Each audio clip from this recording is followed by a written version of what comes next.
The main difference between esports and gaming is that gaming, as we define it, is more of a leisure activity.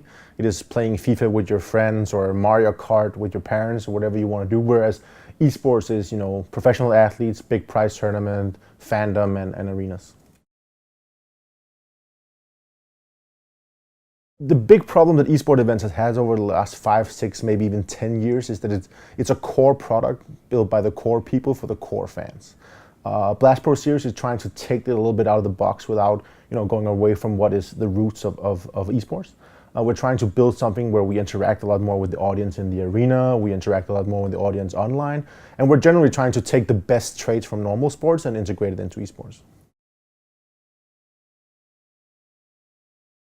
I think a typical esports fan is going to be quite surprised at the Blast Pro Series. We're trying to really push the boundaries of what is normal. The normal thing is, for example, to have 2 teams on stage at a time playing.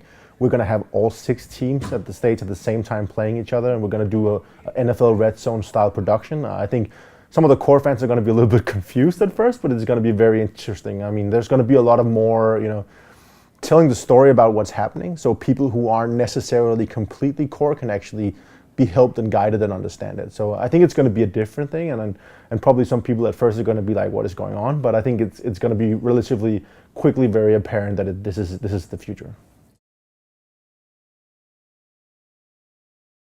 I mean, cities should host the Blast Pro Series for various reasons. I mean, one thing is that you're going to get global recognition and global branding between these, the superstar players and the millions of people watching online. But I think also you get the chance to really showcase your city as a younger city and someone who thinks forward and isn't just doing what everyone else is doing. It's a great way to attract tech audiences. It's a great way to get new employees for your city.